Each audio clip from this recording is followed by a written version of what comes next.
Thank you, everyone, for joining us for our sixth and final edition of Family College Seminar. While this will be our last time together in this experience, please do be aware that your children are still enrolled in Junior College Seminar, where we will be continuing working on their personal statements. So that's what the children are working on this week, and we'll continue to work on through the remainder of the semester. And I'll give a little bit more information about that later in the presentation. As always, if there are questions that emerge through this presentation, please do drop them in the chat box and I'll get back to them at the end of our presentation. So in today's agenda, I'm going to provide a bit of an overview about where students are right now and the things that they are working on. I'm going to share an overview of what the Common Application is so that we have some common understanding and language. I'll talk about teacher recommendations, the personal essay. I'm going to share a summer checklist for you. I'll talk a little bit about Senior College Seminar and what that looks like for next year, and then we'll have time for Q&A at the end. So thinking about where all of our students should be at right now, and I would gander to say that all, or if not most students, have already completed the following tasks. They have met with their college counselors twice for their introductory meeting and their family meetings. They have reviewed their preliminary college research list that's on SCORE, and this preliminary college research list would have emerged from our family meeting. Students should have access College Kickstart and begin adding colleges of interest. Again, as a reminder, parents do not have access to College Kickstart. We don't have access to family accounts. So if you do want to review the information that's presented on Kickstart, I encourage you all to look at that with your children. And then the last piece is all students at this point should have created a Common App account.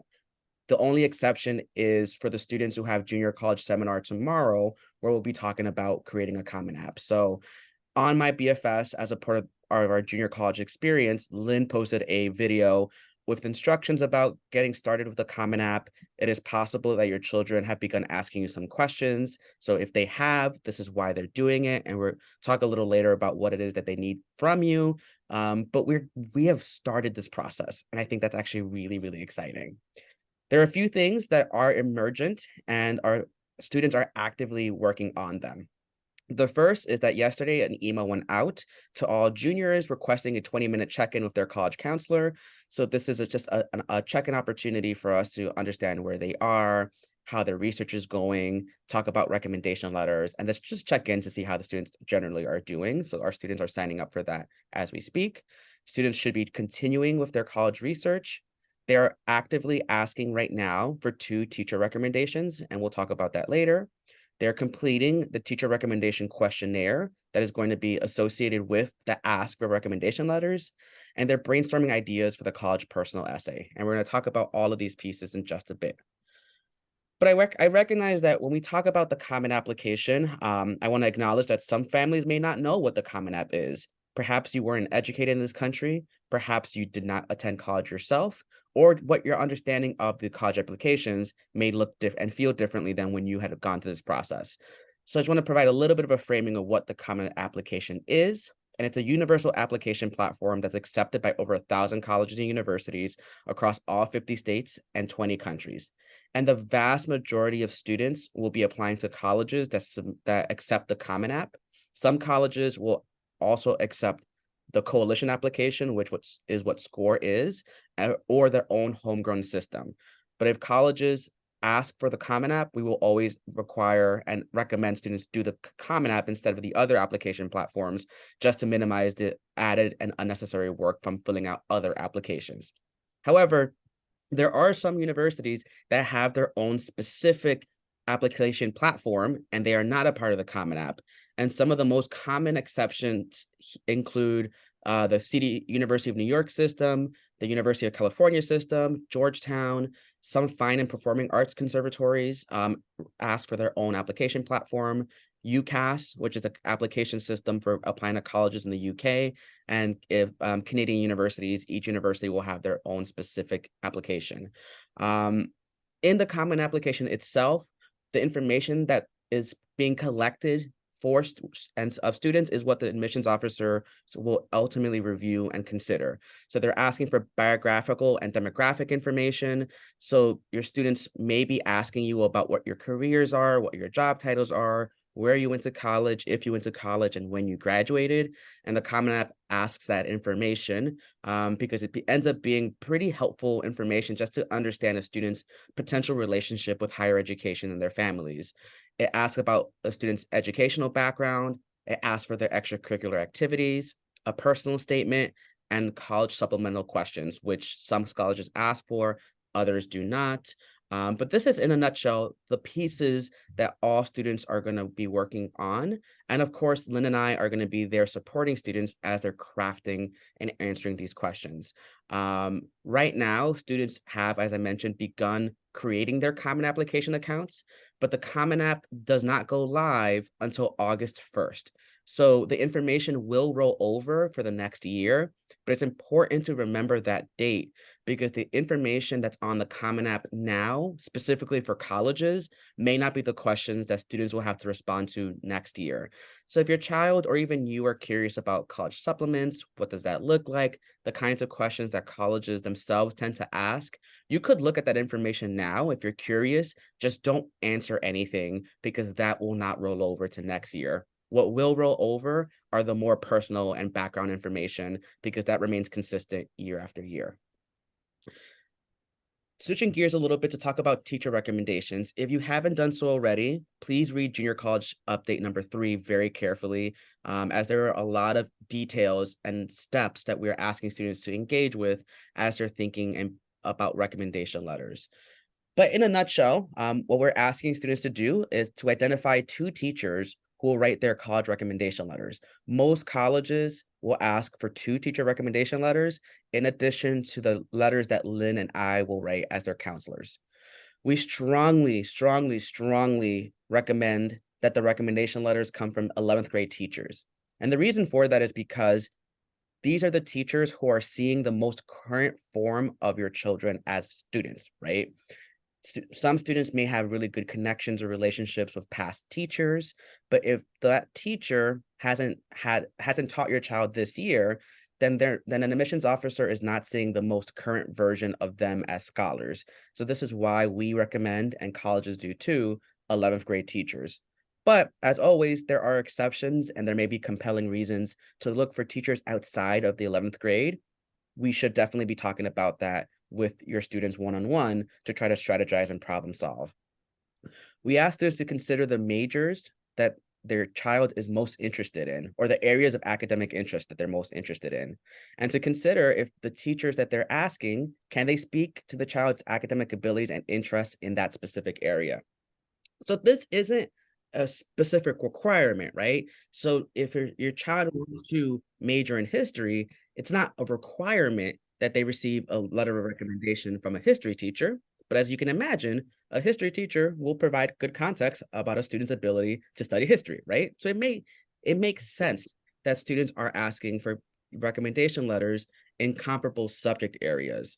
Some schools will have a specific ask about the combination of recommendations that they're looking for. And this will be most specifically with places like MIT and Caltech, who will ask for a math or science recommendation and a humanities recommendation. But by and large, your children pretty much have free range to really think about the combination that works best for them, so long as that there are not 2 recommendations from the same subject area. So students shouldn't ask 2 science teachers, for instance, because the science teachers are hitting on most likely very similar notes.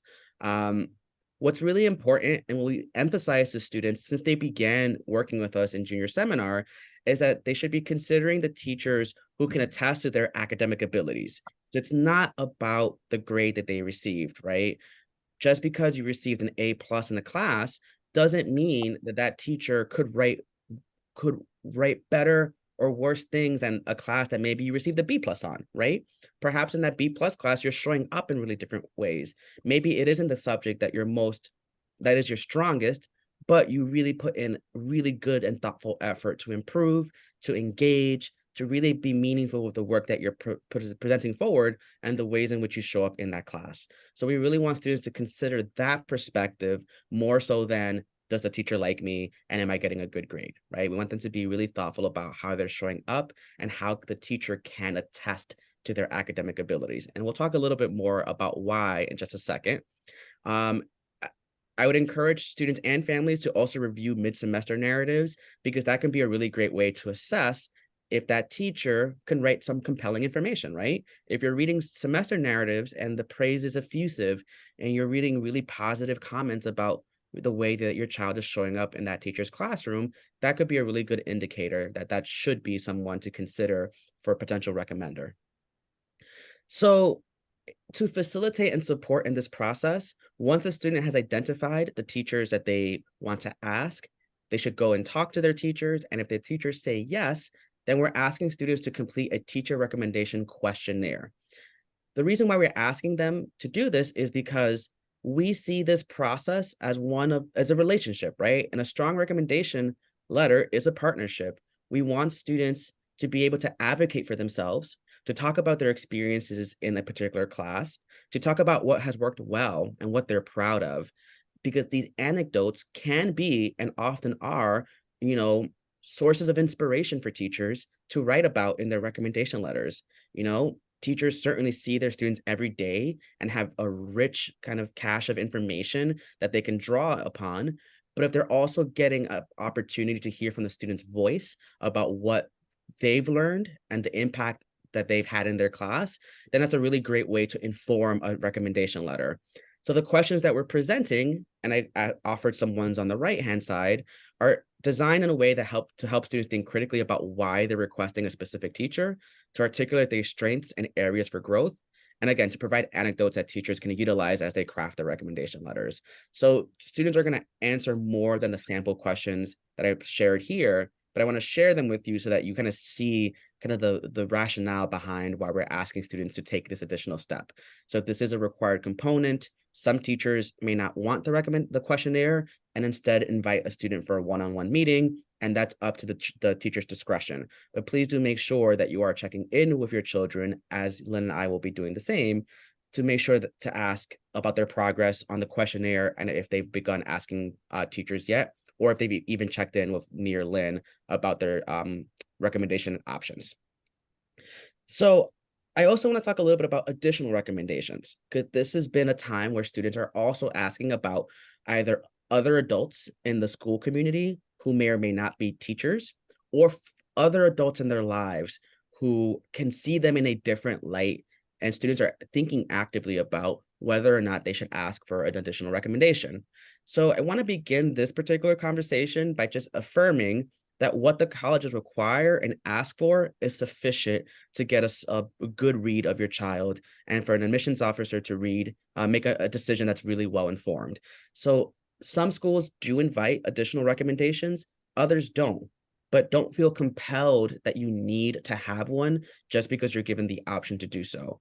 With the two teacher recommendations and the counselor recommendation, your child is going to be well set up in this process.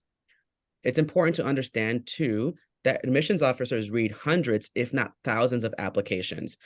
At my time when I was at the University of Pennsylvania, I read conservatively 2,500 applications every year. So if you do that, multiply it by 3, then that's how many recommendation letters I have read during my admission cycle. And if I'm getting more, right, that means more work to do. You're already operating in a pretty limited time frame. So you're going to be, as an admissions officer, prioritizing your time with the required documents, and you're going to be looking at that really carefully.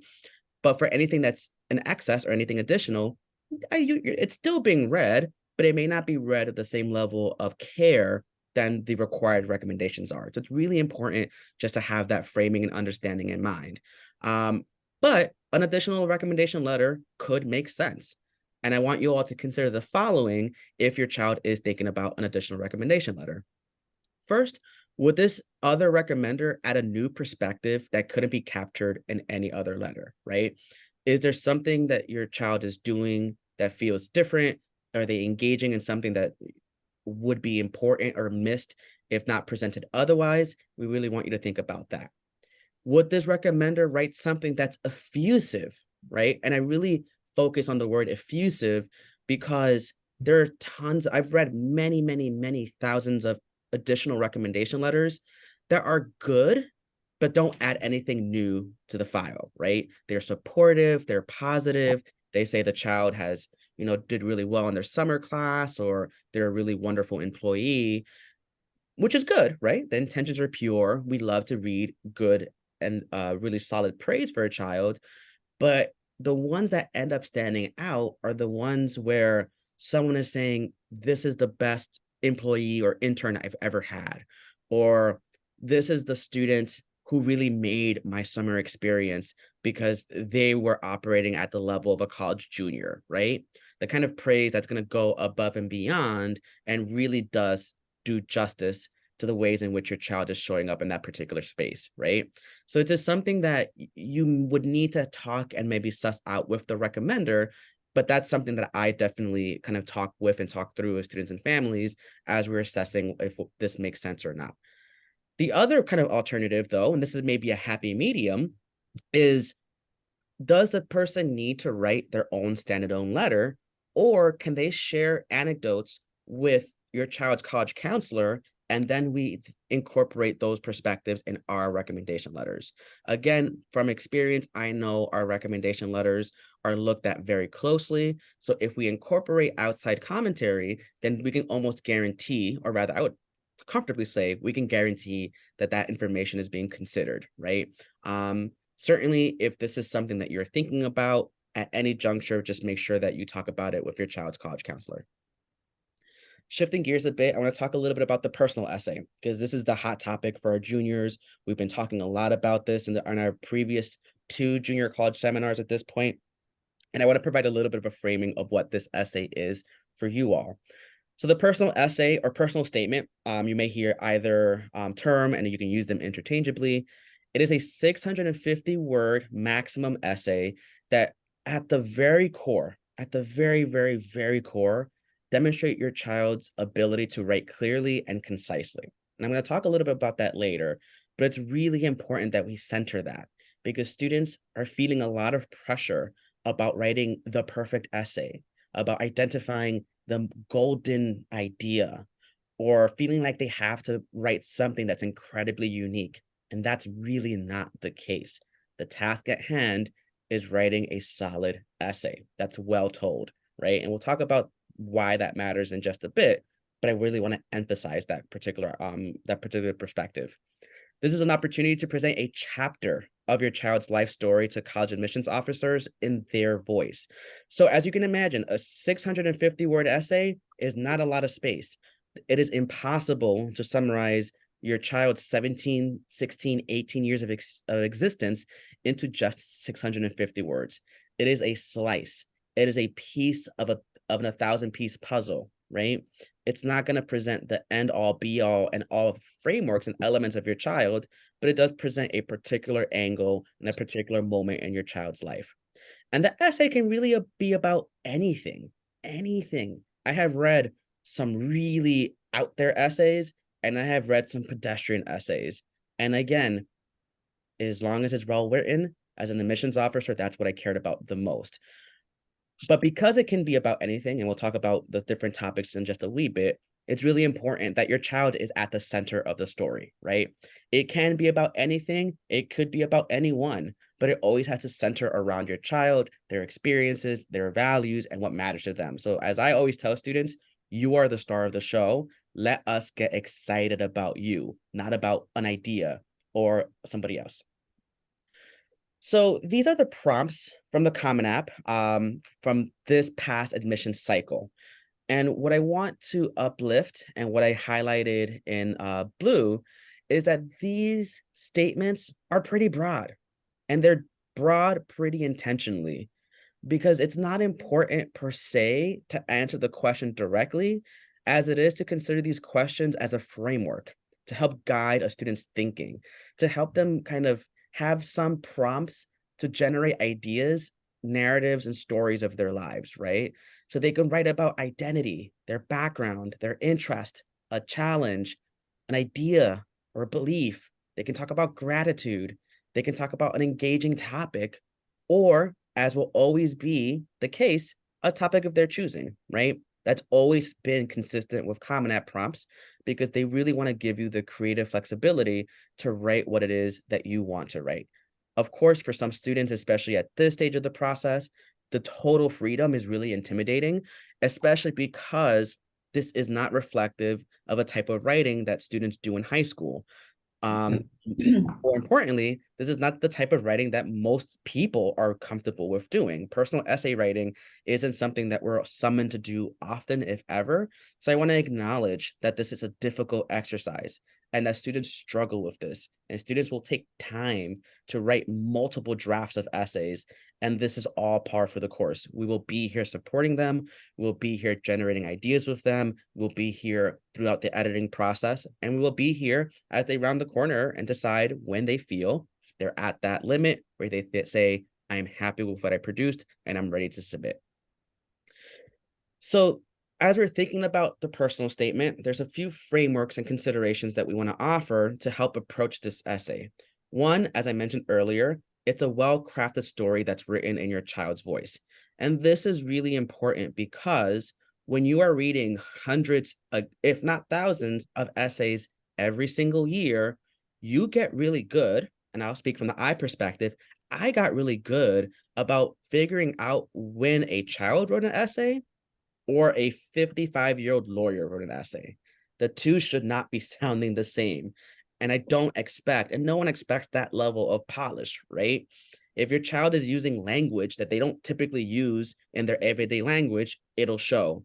If this ends up being the most magnificent piece of writing that I've ever written, or rather, I've ever read, but an admissions officer doesn't see any recommender talking about a child's ability to write well or creatively, it's going to raise some red flags, right?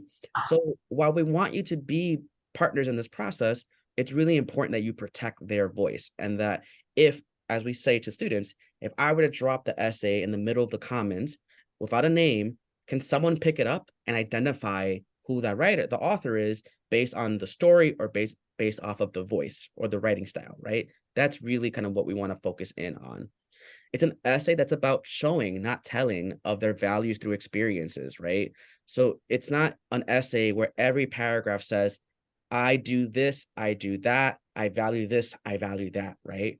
We're hoping that we identify a story, a narrative that through that storytelling, the admissions reader will be able to interpret those values, will be able to understand their experiences through that story, right? So we often tell students, even in our editing, show us, give us examples, help us understand how you're feeling in that moment.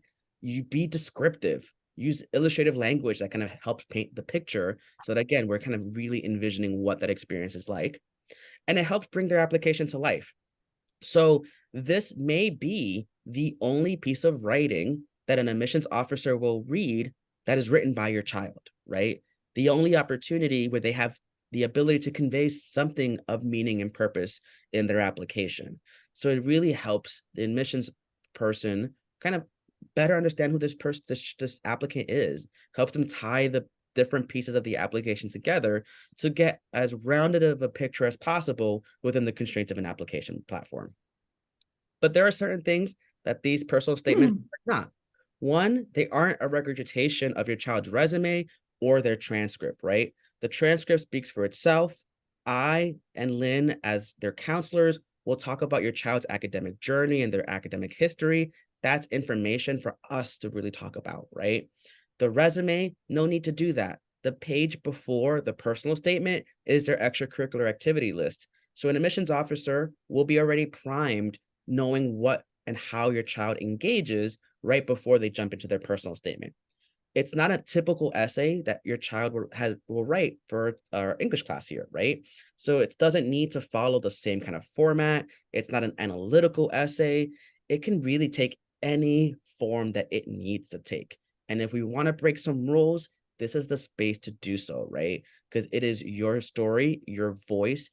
Write it in the way that it makes most sense to you.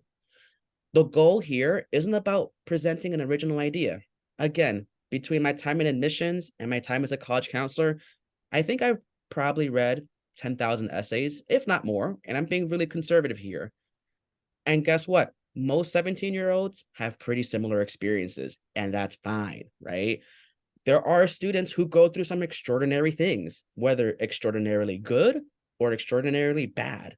But the purpose of the essay isn't to present an idea that no one has ever talked about, or a perspective that like is so unanimously original that this will be the first time an admissions officer has ever read on about that.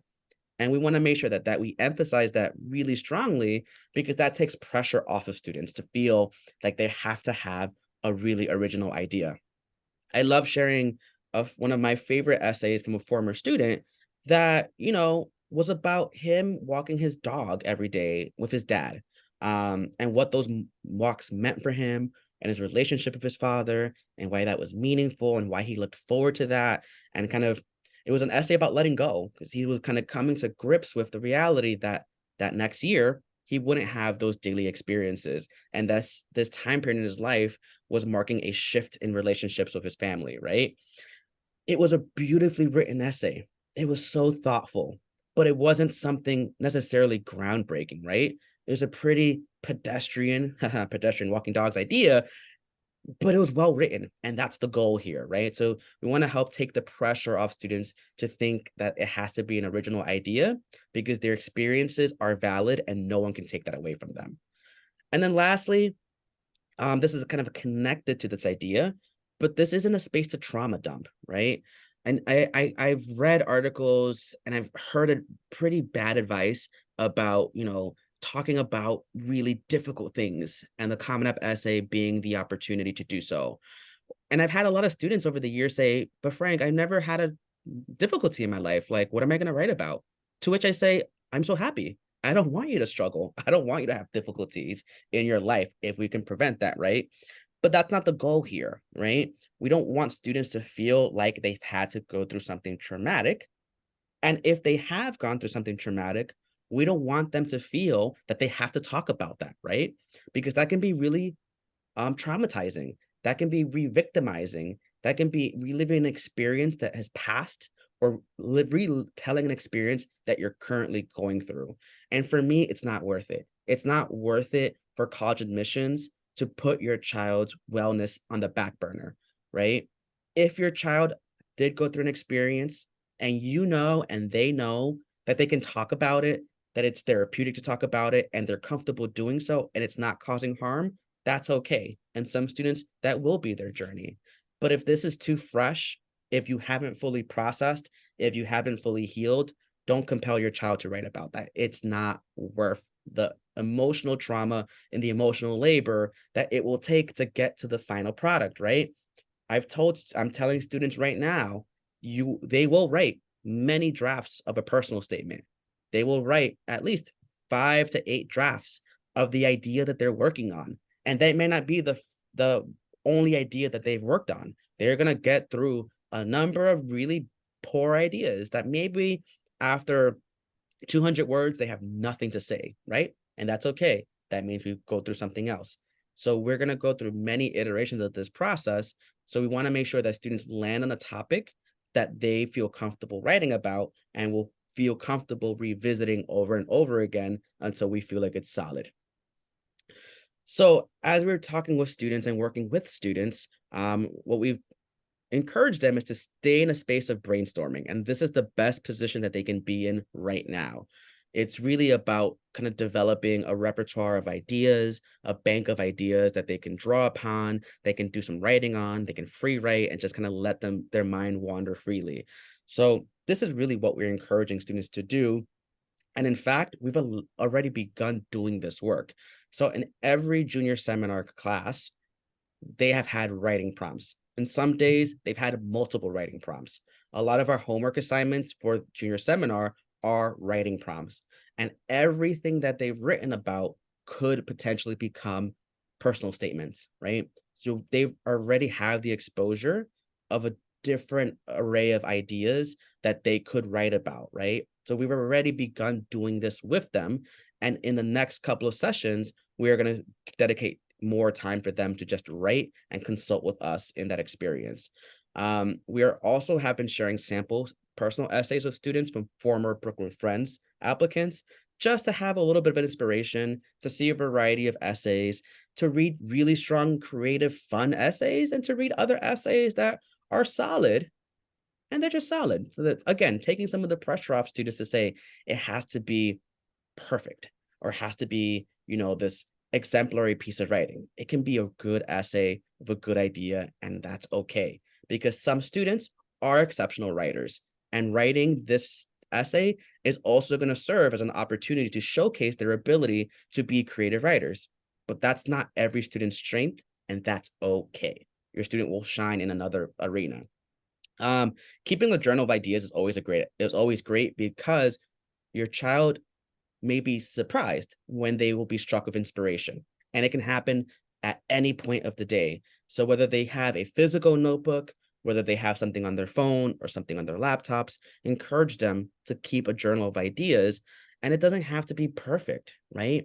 It can be a scribbling some words, remembering some memories, kind of engaging in the senses of what they were feeling and experiencing in that moment.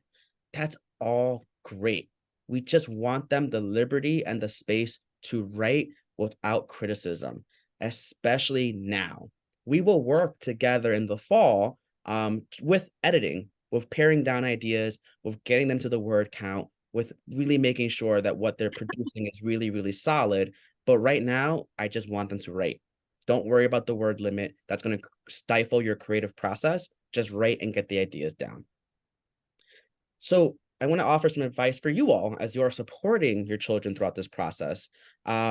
One thing, especially as we round out the end of the school year and we're looking into the summer, is help them with a writing schedule. Have them sit down and create a writing schedule and have that be something that you help them keep accountable to, right? So if they're saying, given everything that's going on, I'm going to dedicate Saturdays between 10 a.m. to 12 p.m. to do some college stuff. And it could be college writing, it could be research, whatever it may be. Hold them accountable, but let them find out what that will look like for them. Because what will be unique for students in our school community is that over the summer, they have to worry about the personal statement. And if your child is a full IB diploma candidate, the extended essay. So two really substantive pieces of writing, and your child has to consider what and how, when to approach these essays, how, and what comes first, right? Some students are going to choose to write the extended essay first over the summer and then work on the personal statement, and that's fine. Others may do the reverse. Others may work, on both of them. But please, please, please encourage them to get work done over the summer. It's like clockwork. Students say they're gonna do it, they come back, and they're not making as much progress as they hope for. And that's okay. We are going to support them no matter where they are, and we'll get them and cross that finish line. But every senior family will likely tell you, if we can go back into this process again, I would have started earlier. So encourage your child to be writing over the summer. And if they're not writing full drafts, at least brainstorm ideas, right? Ask your child who's going to be their trusted adults throughout the writing process. While we don't want to have too many cooks in the kitchen, because as you can imagine, the more people offering their input, the more confused your child will be because they may not be getting the same kind of advice. But they should have a few adults who are there to bounce ideas off of, to read through essays, to help them edit, and let's help identify that early on. It should go without say, but Lynn and I are going to be, of course, the adults in that process, but it could be an English teacher, a history teacher, an advisor, you, or for some families, explicitly not you, and just be okay with that, right? Some students will happily share their stories with their families. Others are going to feel really protective of that for whatever reason it may be. We're asking you to trust the process and trust your child here. That can be really scary, and I want to acknowledge that, but we are going to be here to ensure that they are doing the best work of their that they're able to do, right? So trust us too in this process in case your child is being a little resistant about sharing their work. Be a soundboard for your child as they're brainstorming ideas. It could be a really fun opportunity to go down memory lane with them, right? Your child may remember an experience in one way, and perhaps you remember it in another way to help kind of round out the picture, right? So talk to them, kind of what they're thinking about, what they're ideating. And if they have ideas that you're like, oh my God, I remember that really wonderful summer, trip that we took as a family, talk about it, right? So that helps us conjure up more ideas and more perspectives for your children. As I mentioned earlier, don't focus on perfection, especially in initial drafts. Just get them writing. That's really what I care about. Um, as family members, helping edit is fine, but don't edit your child's voice out. So remember what I said, if you don't want your child to sound an an age that's they're not, right? We want them to write like we would expect a 17-year-old to write, right? So editing and kind of fine tuning is okay, but you have to resist the urge to input yourself and your perspective on these essays because that's not the task at hand. This should also go without say, but I will say it anyway. Don't write your child's essay. Admissions officers can sniff that out, right? So really, we're putting a lot of our faith in our children to do this, but we are going to support and partner to make sure that they do this and do this well.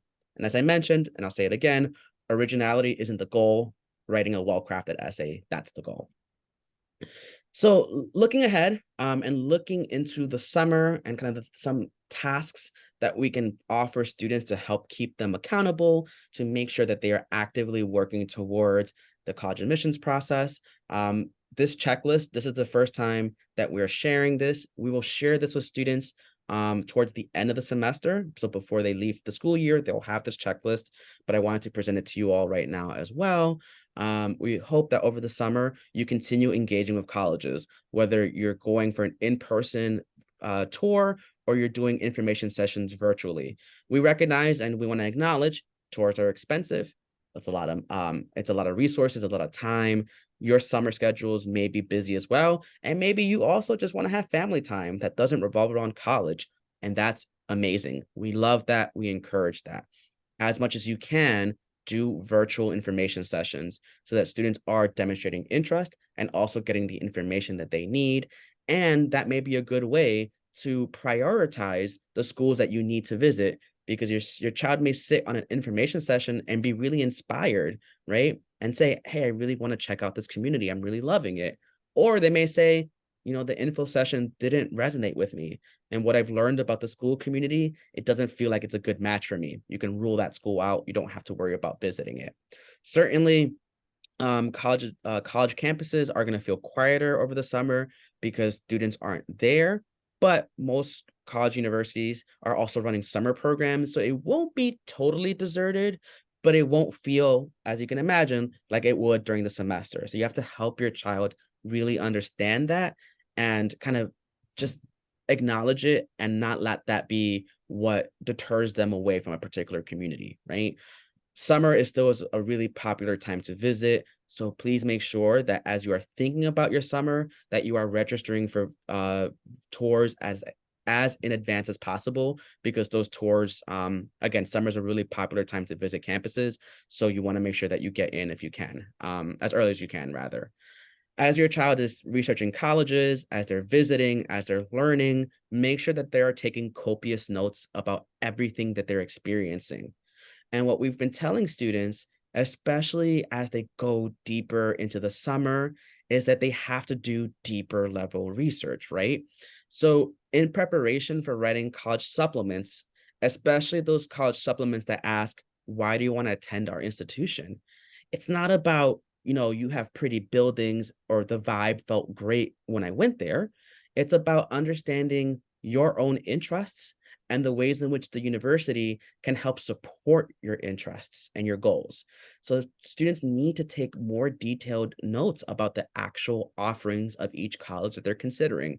And I tell students to pay particular attention to the majors that they're considering, right? Because they are going to school to study. You're going to school to do more school, as we tell the students. So it's incumbent upon them to understand their areas of interests, whether it's clearly defined or still exploratory, but to be able to look at a school's website and specifically look at the departments of interest and understand the opportunities that will be available from them. Opportunities ranging from the classes, so reading some class descriptions, reading about professors as people who they can mentor with or do research with, research or other co-curricular experiences. So it's important that they do that level of research.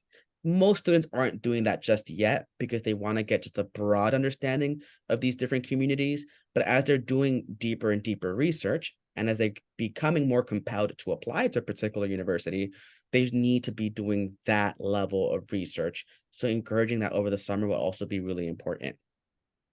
Best case scenario, your child comes back in the fall with a full draft of their personal statement. Again, doesn't have to be perfect, but a full draft would be ideal.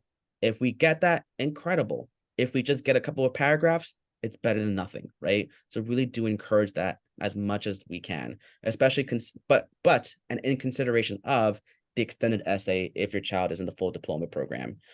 Um, the personal statements and the supplemental prompts that the colleges will ask students will officially go live on August 1st when the Common App goes live. So at that juncture, you can begin adding colleges to your child's Common Application account and begin reviewing the supplemental essay questions that they may have to write and address in the fall. We are going to ask students to complete a summer update form, and more information will come out about that, but that will be due late in the summer. And then Lynn and I will be here over the summer. Later in June, we will share what our summer hours will look like.